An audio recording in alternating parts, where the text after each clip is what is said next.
Imagine spending 23 hours a day in a windowless box, year after year. No sunlight, no touch, no voice but your own echo. Your only view of the world is a slot in a steel door. The only people you see are guards wearing gloves, so they never have to touch you. This isn't a movie. This is Pelican Bay State Prison, California's most infamous supermax. The place built to hold the worst of the worst. But here's the real story nobody talks about. What happens to the men who actually survive it? When the door finally opens and they walk out, their sentence may be over, but the prison never really leaves them. This is the story of one of those men, and what happens when Pelican Bay lets you go. The door cracked open, flooding the cell with light he hadn't seen in almost a decade. He squinted, his eyes hurt. The air smelled different, too fresh, like he'd stepped onto another planet.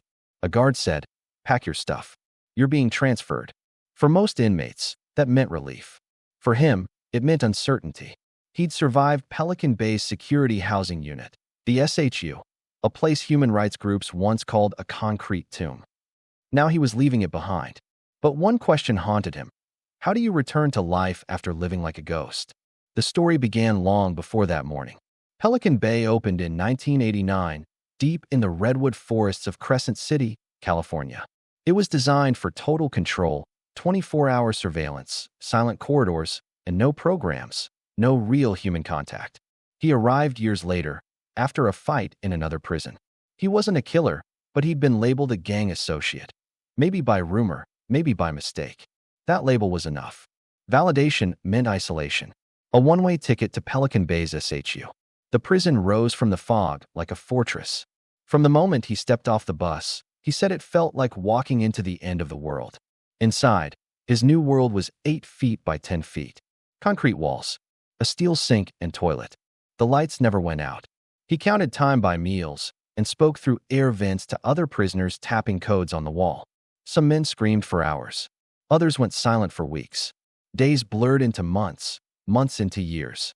He told himself to keep his mind alive, doing push-ups, reading scraps of old books, writing letters that never came back. He watched strong men lose their grip, talking to imaginary voices just to hear something. He promised himself he wouldn't break. But after nearly 10 years in isolation, he was barely hanging on when the guards came to his door and said, "You're eligible for the step-down program." It meant he could finally leave the SHU, move back into general population. A chance to feel sunlight again. He was free, or so he thought. When he stepped into the yard for the first time, the sunlight burned his skin. He blinked against the glare, heart racing at every sound. Men watched him from across the yard. Some curious, some cold. His body was out, but his mind was still trapped in the rhythm of isolation. He couldn't handle crowds, couldn't stand noise. Even sleep felt unsafe. A psychologist who studied Pelican Bay once said, "You can release a man from Pelican Bay, but you can't release Pelican Bay from the man." He was proof of that, because while he walked under open sky again, inside he still felt the weight of the concrete walls. And he was about to learn that leaving Pelican Bay was just the start of another kind of prison. He stood at the bus stop outside the gates with a plastic bag of state-issued clothes, a few papers, and $80 in his pocket. The fog rolled in from the ocean, thick and gray, wrapping around the prison behind him. For the first time in years, there were no walls, no keys, no orders. But instead of feeling free, he felt exposed. Every sound made him flinch. Every movement felt like a threat. When the bus pulled up, he hesitated before stepping inside. The driver stared. The passengers stared. He tried to sit by the window, but the crowd pressed too close. He could hear people laughing, talking, tapping on phones. Normal sounds that hit him like explosions. He kept whispering to himself, "Don't look, don't react, just breathe." It didn't help much. The halfway house was supposed to be a fresh start. A small room with a bed, a dresser, and a window that overlooked a parking lot. He hadn't had a window in 10 years. At first, he couldn't stop staring at it, day and night. Then he started covering it with a towel. Too much light, too much freedom. He met with his parole officer, who handed him a long list. Meetings, job applications, curfew checks, counseling. It sounded easy on paper, but to him, it was like learning to walk again. He tried working at a warehouse. The noise of forklifts and shouting supervisors sent him running to the bathroom, shaking. He quit after 3 days. He tried to visit family. They welcomed him, but the house was crowded, filled with laughter, kids, music. He smiled, pretended to be fine, but inside he felt like an alien dropped on another planet. At night, he barely slept. Every time he closed his eyes, he heard the heavy doors slam, the echo of footsteps, the sound of metal on metal. He'd wake up in a sweat, thinking he was back inside. A prison doctor had once warned him that long isolation changes the brain. Years of silence rewire the senses. Too much noise feels like pain. Too much space feels like falling. He tried therapy, but every time the counselor asked him to open up, he froze. In the SHU, talking was dangerous. Words could get you hurt. Now words were the only thing that could save him, but he couldn't find them. Weeks turned into months. Some days he walked for hours just to stay moving.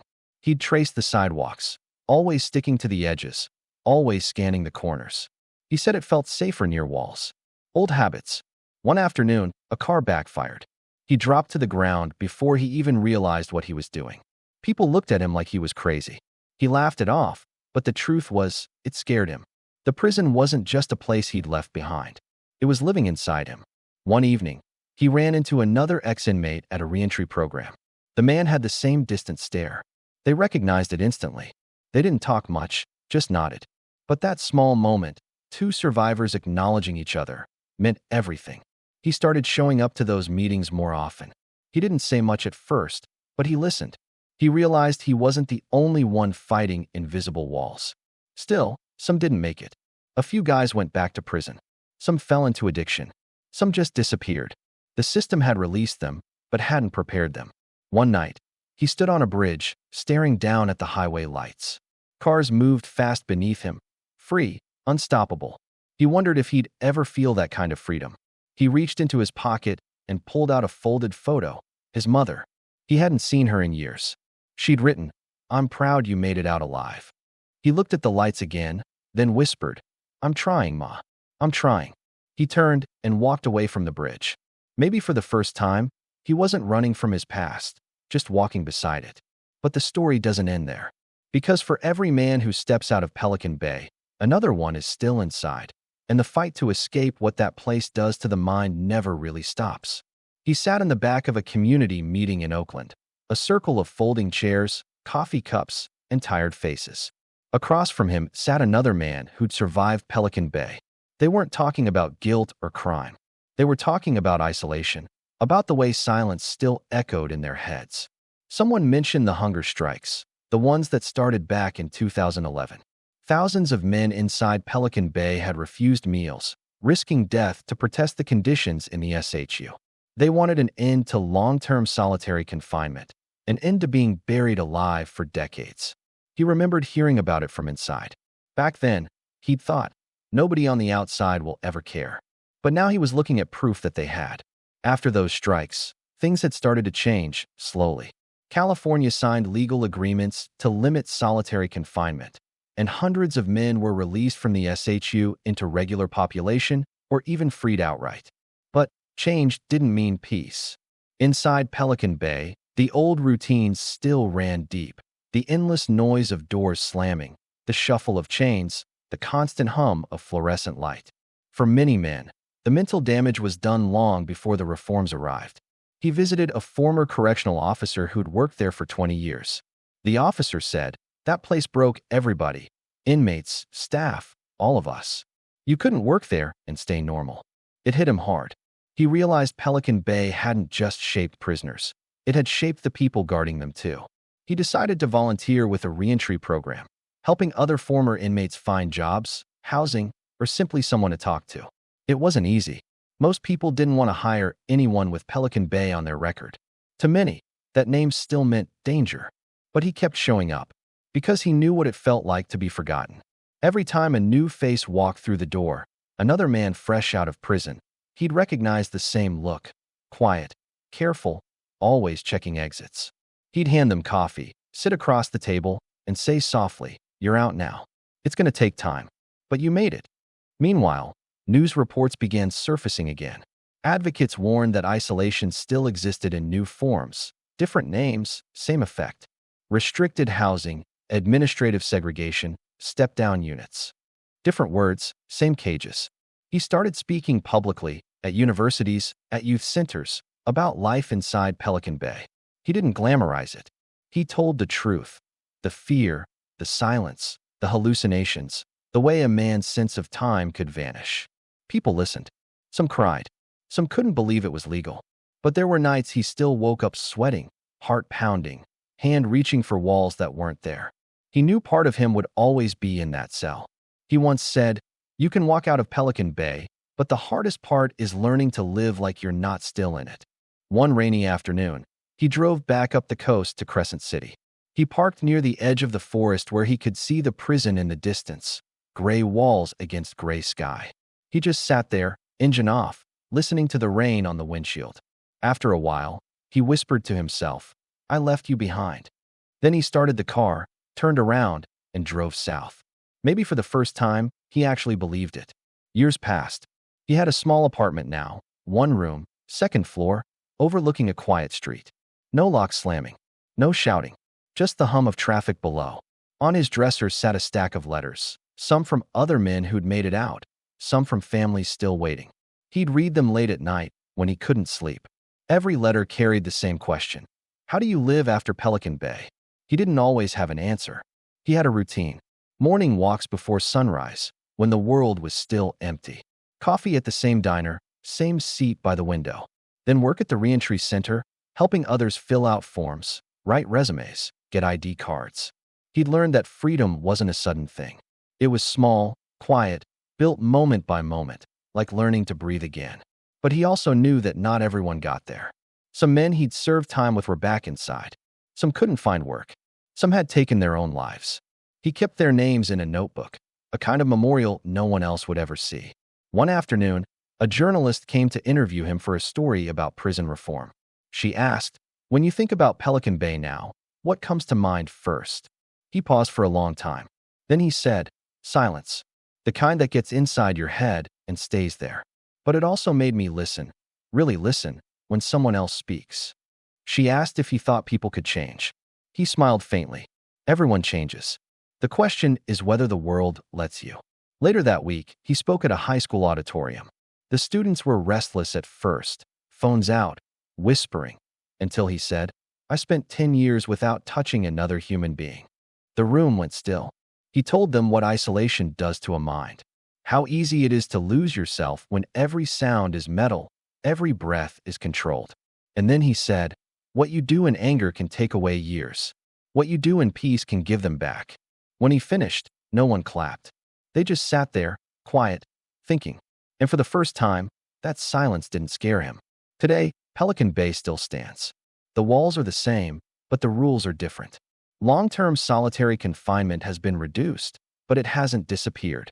Men still spend months, sometimes years, alone. The debate continues: safety or cruelty, punishment or survival. But for the men who lived it, the verdict is already written in their memories. As for him, he still visits the coast sometimes. He stands by the ocean, wind in his face, the roar of the waves replacing the hum of fluorescent lights. Each wave crashes like a heartbeat. He closes his eyes and lets it wash over him. He's not running anymore. He's not the man who entered Pelican Bay, and he'll never be the same one who left it, either. He's something in between. Proof that even the darkest place can't kill the human will to begin again. He never meant to become an activist, but stories have a way of spreading once they leave the yard. After years of silence, his words began showing up in newspapers, classrooms, and podcasts. College students quoted him in essays. Lawmakers mentioned Pelican Bay in hearings. The ripples of what happened inside those gray walls were finally reaching the surface. He would sit in the back of conference rooms, watching lawyers and psychologists debate about the effects of long-term isolation. Most of them spoke in calm, technical voices: sensory deprivation, behavioral impacts, neurological trauma. He'd think to himself, "They're describing what it felt like to lose my mind." When his turn came to speak, he'd simply say, "You can't measure it in numbers. You measure it by the nights you still wake up thinking you're in that cell." The room would fall quiet every time. More former inmates started joining him. Men from different decades, different gangs, different cities, all with the same hollow look behind the eyes. They weren't there to prove anything. They just wanted people to understand that survival didn't mean recovery. Together, they formed a small network that traveled to schools, community centers, and even state prisons. They called their project Second Sound because, as he said, the first sound you hear after Pelican Bay isn't freedom. It's your own heartbeat reminding you you're still alive. They helped young people facing trouble see another path, taught coping skills to men newly released, and worked with researchers studying post-solitary trauma. Meanwhile, inside Pelican Bay, a new generation of inmates was arriving, young, impulsive, raised on social media and street chaos. Some had heard of the hunger strikes. Some hadn't. But every one of them felt the weight of the place the moment the gates closed behind them. He knew that feeling too well. So he returned, not as a prisoner, but as a guest speaker. Walking back through those gates, every sound hit him like a flashback. The buzz of the locks, the smell of bleach, the echo of boots on concrete. But this time, there were no chains on his wrists. He spoke to a small group of inmates sitting in plastic chairs under bright lights. He told them what life was like after the SHU, how the hardest fight isn't surviving Pelican Bay, it's learning to live afterward. When he finished, one young man asked, "Do you ever stop hearing it?" The door closing. He looked down for a long moment, then said softly, "No. But one day, it stops scaring you." That night, as he drove away from the prison, he watched the sun set behind the redwoods, the same forest that had once hidden the place from the world. He realized the story of Pelican Bay wasn't just about punishment or survival anymore. It was about legacy. What happens when the truth refuses to stay locked up? And for the first time, he understood that his pain had become something else, a warning, a lesson, maybe even a form of healing. He used to think no one would ever say the words Pelican Bay outside of prison walls. Now he was hearing them on the evening news. Legislators were quoting former prisoners. Documentaries were streaming online. For the first time, people who had never seen the inside of a cell were asking, "What are we doing to human beings when we lock them away like that?" He wasn't alone anymore. Across the country, lawsuits were being filed. States like Colorado, New York, and New Jersey began cutting down the use of solitary confinement. Some prisons introduced mental health units instead of long-term isolation. The movement had a name now, the End Solitary Campaign. He traveled from city to city, speaking on small stages and in community halls. Not everyone wanted to hear it. Some people still said, "They did the crime, they can do the time." He understood that anger. He'd once believed it himself. But he'd learned that justice without humanity just repeats the same cycle. At one town hall meeting, a retired corrections officer stood up and said, "You can't imagine how hard it is to keep order in there. You take away solitary. You take away our control." He nodded slowly and replied, "I know. But control isn't the same as correction. If a man leaves broken, we all live with the cost." The crowd went silent. That line ended up quoted in a newspaper the next morning. Universities started inviting him to speak in criminology and psychology classes. He'd tell students, Pelican Bay was a symptom, not the disease. It showed what happens when punishment forgets the person. Researchers showed new data.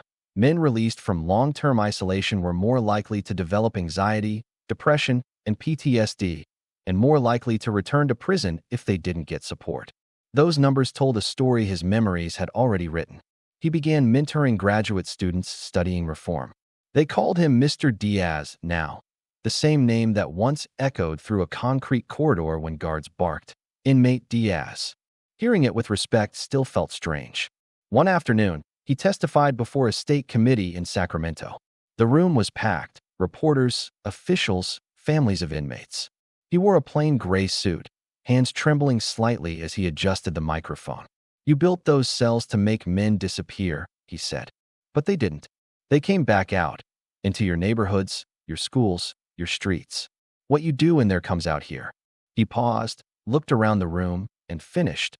"If you want safety, start with humanity." Applause filled the chamber. It wasn't loud or wild, just steady, sincere. For him, it sounded louder than any door that had ever slammed shut. That night, he walked alone along the river in Sacramento. City lights reflected off the water like small pieces of freedom. He thought about all the men who never got this far, and about the ones still inside, waiting for someone to remember them. He whispered, "We're still fighting, brothers." And in that moment, he realized the story of Pelican Bay wasn't ending. It was turning into a movement. The headlines faded. The committees disbanded. And just like that, the world moved on. But inside the system, the battle never stopped. He kept visiting prisons, smaller ones this time, county facilities, private lockups built after the reforms. Different names, different paint on the walls, but the same heavy silence in the air. Men still sat alone for weeks. They called it administrative separation now, a new label for the same isolation. He wrote letters to state officials, warning them that the reform was becoming paperwork instead of progress. Some answered. Most didn't. One warden told him quietly, "We're trying, but the culture's hard to change." Some of these officers learned one way to control, and that's fear. He knew that truth too well. He kept telling his story wherever he could. High school gyms, church basements, college halls. Some nights there were 50 people. Some nights only 3. But he always spoke the same way, calm, honest, steady. He said, "You can redesign the cells. You can rename the programs. But if you don't heal the people, you're just repainting the same walls." He'd look out at the crowd and wonder which faces belonged to future wardens, future guards, or future inmates. Then, one summer, he was invited back to Pelican Bay again, this time to witness something new. The prison was starting a restorative justice program, small circles where victims' families, correctional officers, and inmates could talk face to face. It sounded impossible. He went anyway. The circle was small. A guard sat across from a man who'd once attacked him. Between them, silence thicker than the concrete walls outside. Then the inmate said, "I can't change what I did, but I want to understand why I did it." For the first time, the guard didn't look away. Something shifted in the room, not forgiveness, but recognition. He watched quietly, thinking, maybe this is what real reform looks like. Not new policies, new understanding. Later, he met a group of younger inmates in a classroom. They were reading essays written by men who'd survived the SHU. One of them said, "You were in there? They say it's like being buried alive." He nodded. It is. But the hardest part isn't being buried. It's learning how to come back to life. The room stayed silent for a long time. He could see they understood. That was enough. That night, driving back down the coastal highway, the wind whipped against the car windows, the ocean dark and endless beside him. He thought about the years, the fights, the people lost along the way. And for the first time, the word survivor didn't feel like a sentence. It felt like a beginning. He whispered to himself, the next battle isn't against the walls. It's against forgetting why they were built. He had left California, but Pelican Bay followed him everywhere. Every lecture, every interview, every hallway where he walked past someone in handcuffs reminded him, the story wasn't just his. States across America were watching. Colorado, New York, and Oregon were starting to rethink solitary confinement. Reports warned of psychological collapse, PTSD, and high recidivism among men who spent months or years alone. But change wasn't uniform. Some states rolled back solitary slowly. Others created step-down programs that sounded promising. But on the ground, they were often chaos dressed in policy. He spoke to a conference in Washington, D.C., filled with prison reform advocates, lawyers, and politicians. The room buzzed with tension. Some believed reform was overdue. Some argued it threatened safety. He told them what Pelican Bay really taught him. It's not about punishment or security. It's about survival. And we survive at a cost. Every man who walks out carries pieces of those walls inside him. The audience sat silent. Some took notes. Others stared at the floor. He could see the weight of his words sink in. Meanwhile, men who had survived isolation were organizing in ways California never expected. Support networks, mentorship programs, and public advocacy groups formed. They called themselves Voices of the SHU. He had been there from the start, mentoring, advising, teaching young men how to survive outside. He reminded them constantly, freedom isn't just a door opening. Freedom is learning how to live again, day by day, step by step. But there were setbacks. Reports of inmates returning to solitary in other states were rising. Some prison systems still saw isolation as the easiest way to control. Others misunderstood the trauma it caused. He started collaborating with psychologists, lawyers, and former correctional officers. Together, they wrote reports, gave testimony, and advised state governments. It was a long, slow process.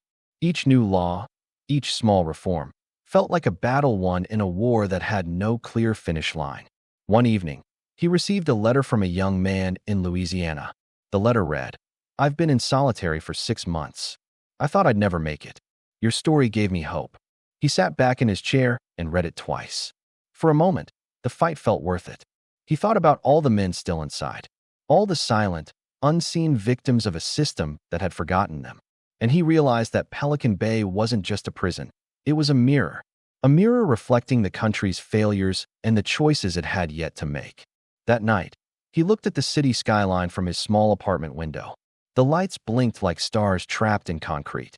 He whispered, "The walls may stand, but the story is bigger than them." Because now, the story had a new life. In survivors, in advocates, in laws being written, and in the people who refused to forget. He wakes up before sunrise. The light cuts through his blinds, sharp and unwelcome. Even decades after leaving Pelican Bay, the silence of the early morning feels too loud. Every creak in the floor, every passing car, sets his heart racing, an echo of the fear he carried in the SHU. Some nights, he dreams of the cell, concrete walls closing in, the steel sink cold beneath his fingertips. He wakes sweating, disoriented, reaching for walls that aren't there. His wife tells him to breathe, but breathing is a skill he has to practice every day. Family life is a battlefield of its own. He struggles with normal conversations. He forgets birthdays. He overreacts to loud noises. His children grew up with a father who could be there physically but trapped emotionally. He loves them fiercely, but the trauma of isolation isn't something you can turn off with hugs. Jobs are a different challenge. Employers see his past on paper, Pelican Bay. Shoo. Years of confinement. Some see danger. Others see paperwork risk. Even when he works, he's always aware, hypervigilant, scanning exits, calculating reactions. The world is unpredictable, like it was in the SHU, and his brain hasn't fully caught up. Therapy helps, sometimes. He sits across from psychologists who try to map his years of sensory deprivation, stress, and fear. They explain the science. Long-term solitary changes the brain. Memory, impulse control, sleep patterns, emotional regulation, all altered. He nods, silently grateful for words to describe what he lived. But words aren't enough to erase the shadows. Survivors he meets tell the same story. They can leave the cell, but they cannot leave the cell behind. Some find solace in activism, in sharing their stories, mentoring others. Some find quiet ways to cope, early morning walks, journaling, volunteering. Some still struggle silently, lost to nightmares, depression, or anxiety. He meets a man at a support group who has been out for 5 years, but still sleeps on the floor near the door at night. "It's like my body can't trust freedom," he says. He nods. He knows that feeling intimately. Even as reform spreads, these personal battles continue. They are invisible scars, the consequence of surviving a system designed to erase the human spirit. And the fight isn't just about laws or policies anymore. It's about giving these men a chance to rebuild themselves in a world that moves too fast, too loud, and often too unkindly. He takes a long walk one evening, past a playground where children scream and laugh. He smiles faintly. The sound is chaotic but alive. He whispers to himself, "One day, we'll learn to live like that again." But he knows it's a slow journey. Because surviving Pelican Bay isn't just about stepping out the door. It's about living in a world that doesn't always understand what you've been through. Decades have passed since Pelican Bay first opened its doors. The prison still stands, gray and unyielding against the redwood forest. But inside, some things have changed. Step-down programs, restorative justice circles, and limits on long-term isolation are slowly rewriting the rules. Survivors like him have become voices of authority. They speak to lawmakers, students, journalists, anyone willing to listen. They remind the world that punishment is not the same as justice. That fear may control, but it cannot heal. Across the country, the echoes of Pelican Bay reach far beyond California. Other states now question solitary confinement policies. Research on post-isolation trauma shapes prison programs, reentry initiatives, and mental health treatment. And yet, the shadows remain. Survivors carry the cost of years lost in isolation, fractured relationships, anxiety, sleepless nights. The battle between punishment and humanity is far from over. He walks along the coast, wind in his hair, waves crashing below. He thinks of the men still inside, of the ones who didn't make it, of the stories that never reach headlines. He thinks of himself and the journey from silence to survival, from shadow to voice. And he knows this. The walls of Pelican Bay can contain bodies, but not stories. The steel doors can isolate, but they cannot erase resilience. The prison might have built ghosts, but it also built witnesses. He stops, looks at the horizon. The sun sets, bleeding gold across the ocean. He breathes deeply. For the first time in years, the freedom feels real, not complete, not perfect, but alive. He whispers to the wind, "We survived. Now we make sure the world remembers." If this series moved you, hit like, subscribe, and drop a fire hashtag Survivors of Pelican Bay in the comments. This isn't just a story about prison. It's about survival, resilience, and the human spirit that refuses to break. It's about the men who walked out of Pelican Bay and carried their past into the fight for justice. Some doors open, some doors close, but some stories, they echo forever.